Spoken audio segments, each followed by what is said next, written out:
Shoshokazi, welcome back to Speaker Now. I'm your boy Together DJ. So sibuyile sifuna ukurektha nje ku-beef la ke social network kuyaliwa i-Twitter, i-Facebook. So uBig Zulu ukhipha ingoma namhlanje Friday iphumile 200 bars and udisa wonke umuntu okhona ku-hip hop because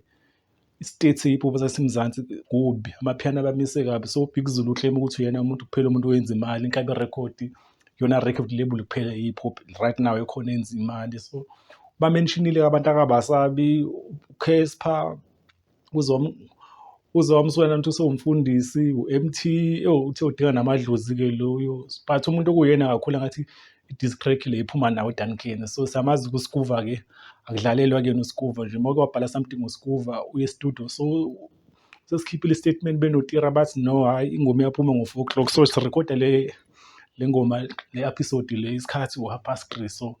yes i-discrack. So Duncan uthe uyabuya usestudio uyapheka laphana so nje yobanyazise bonke uBig Zulu because uke wayenza lento I think 2 years ago uke wakhipha 150 bars nakhona la kathi ukunyazisa khona igame baphendula I think wa reply uKO wa reply uQuesta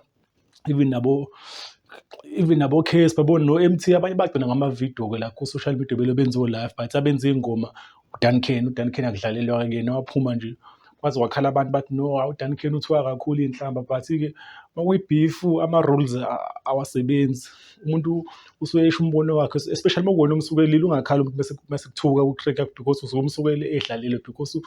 uBig Zulu uclaim ukuthi uDuncan uke wafika ke wazoxolisa bekhona even into akade ikhona akawise so uske uDuncan weza ke nezoxolisa and ufisa ukuthi kubamthela impama manje wahlola iphuthu ehamba nonkosikazi wakusho uBig Zulu ke lokho ukuthi wasindela lokho uDuncan. So asazi lempi yaba but I think izoba tight kakhulu because uDuncan naye no makuzwa ngama-buzz ne-hardcore especially indaba zokureplya uDuncan indaba ethiwa ibeef nje akananazi so asazi so yizo nje bengithi asenze yona leya Big Zulu but I think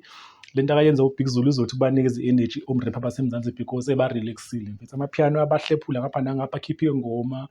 abakhiphi barelaxile abanye kuyophela unyaka bakazi bekhiphe namasingile asazokwenzakalani even nabo MT kade besithembisa ama-album kuyophela unyaka lokuthiwa i-album iyaphuma lutho because khona show uBig Zulu la uthi uMT wagcina kuba ne-hit song ambitious uthi mayisho le ngiyahlala kahle because umlandeli omkhulu kaMT but makuthi ngiyacabanga impela yebo ever since uMT ashiya ambitious iphi ingoma aba hit song la because ulogenza album bemnandi but ayikho ingoma hit even ama music video lakhe maybe wave but was it wave hit angeke I think uBig Zulu lapho une-point so ayasazi ukuthi baba bazophendula but khona engihlekisa kakhulu uzunyakazisa noStocky T waphinde uzolinyakazisa noZulu Boy legend ke lapho ukuthi even ama-legend ngathi akhithi smoke this time so I think unyakazisa wonke umuntu nje uthinta ithandi yamazenzo uZulu la so hayi insizwa zaseBergville mengehla kakhulu ayilindele noma engayini but by end of next week kuzobe kufiwa ama-track ama-dick song so I think hip hop nje kuzovala unyaka kubhizi because uBig Zulu hayi uthi ufuna ubavusa ngoba babona ngathi balele futhi barelaxile kakhulu so I think i-diss le uzothi ubanyakazisa so Speaker Now hayi silindele anything but esilindele kakhulu ile kaDuncan because hayi kuzoshuba lapho so yeah Speaker Now sekhona ku-Twitter Instagram naku-Facebook isikhona @Speaker Now we out.